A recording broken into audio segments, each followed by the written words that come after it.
Hello, Sandy Shellis from Environmental Coffee House. Today, beautiful Sunday, beautiful Sunday afternoon, and I am coming to you with an article by a really neat scientist that I had come across last year, and her name is Kate Marvel. We need courage, not hope, to face climate change. You know, we talk a lot in this genre about hopium. Well, she says, as a climate scientist, I am often asked to talk about hope. Particularly in the current political climate, audiences want to be told that everything will be all right in the end. And unfortunately, I have a deep-seated need to be liked and a natural tendency to optimism that leads me to accept more speaking invitations than is good for me. Climate change is bleak, the organizers always say. Tell us a happy story. Give us hope. Well, the problem is, I don't have any. I used to believe there was hope in science. The fact that we know anything at all is a miracle. For some reason, the whole world is hung on a skeleton made of physics. I found comfort in this structure, in the knowledge that buried underneath layers of greenery and dirt lies something universal. It is something to know how to cut away the flesh of existence and see the clean white bones underneath. All of us obey the same laws whether we know them or not. Look closely, however, and the structure of physics dissolves into uncertainty. We live in a statistical world, in a limit where we experience only one of many possible outcomes. Our clumsy senses perceive only gross aggregates, blind to the roiling chaos underneath. We are limited in our ability to see the underlying stimuli that en masse create an event. Temperature, for example, is a state created by the random motions of millions of tiny molecules. We feel heat or cold, not the motion of any individual molecule. When something is heated up, its tiny constituent parts move faster, increasing its internal energy. They do not move at the same speed. Some are quick, others are slow. But there are billions of them, and in the aggregate, their speed dictates their temperature. The internal energy of molecule motion is turned outward in the form of electromagnetic radiation. Light comes in different flavors. The stuff we see occupies only a tiny portion of a vast electromagnetic spectrum. What we see occupies a tiny little part. Light is a wave of sorts, and the distance between its peaks and troughs determines the energy it carries.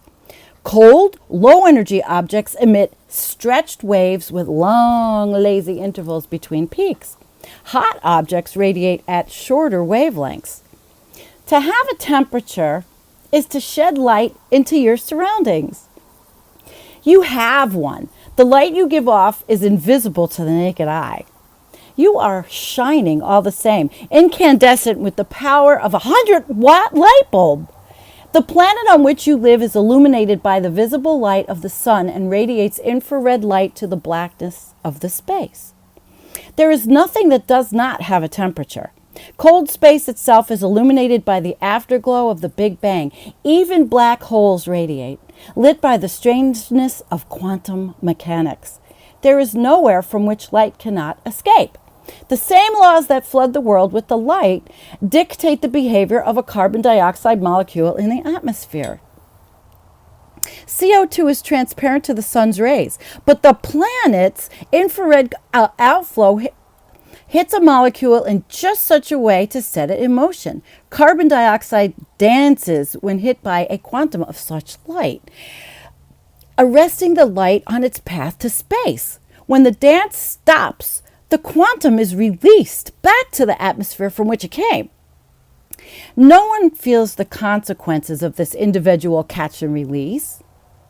No. So she says more CO2 molecules mean a warmer atmosphere and a warmer planet. Warm seas fuel hurricanes. Warm air bloats with water vapor. The rising sea encroaches on the land. The consequences of tiny random acts echo throughout the world. I understand the physical world because at some level I understand the behavior of every small thing. I know how to assemble a coarse aggregate from the sum of multiple tiny motions. Individual molecules, water droplets, parcels of air, quanta of light, their random movements merge to yield a predictable and understandable whole.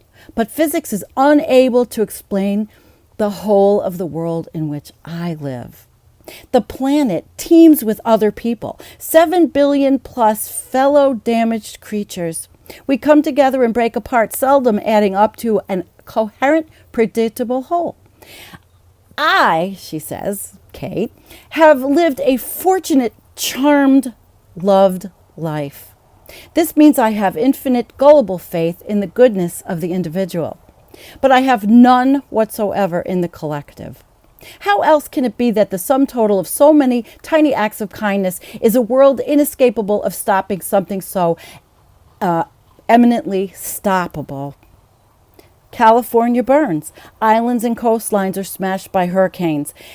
At night, the stars are washed out by city lights, and the world is illuminated by the flickering ugliness of reality television. We burn coal and oil and gas heedless of the consequences. Our laws are changeable and shifting. The laws of physics are fixed. Change is already underway. Individual worries and sacrifices have not slowed it. Hope is a creature of privilege. We know that things will be lost, but it is comforting to believe that others will bear the brunt of it. We are the lucky ones who suffer little tragedies unmoored from the brutality of history. Our loved ones are taken from us by one through accident or illness, not wholesale by war or natural disaster, but the scale of climate change engulfs even the most fortunate. There is now no weather we haven't touched, no wilderness immune from our encroaching pressure. The world we once knew is never coming back. I have no hope that these changes can be reversed. We are inevitably sending our children to live on an unfamiliar planet. But the opposite of hope is not despair. It is grief. Even when resolving to limit the damage, we can mourn. And here the sheer scale of the problem provides a perverse comfort. We are in this together. I like that. The swiftness of the change, its scale and inevitability binds us into one, broken hearts trapped together under a warming atmosphere. We need courage, not hope. Grief, after all, is the cost of being alive. We are all fated to live lives shot through with sadness and are not worth less for it. Courage is the resolve to do well without the assurance of a happy ending. Little molecules, random in their movement, add together to a coherent whole. Little lives do not. But here we are, together on a planet radiating ever more into space where there is no darkness, only light we cannot see. She's cool. It's pretty poignant what she says about, hope, and as a climatologist, climate scientist, what she studies is she sees more than we do as the lay people. I mean, we read all these articles and we talk amongst each other, and those of us that are commentators, we do these live streams, we watch each other, we watch scientists, and we do know, and think about that grief and hold on to it. I said before, work through all those stages for what we have and what we're losing and what we know, and you come out the other side.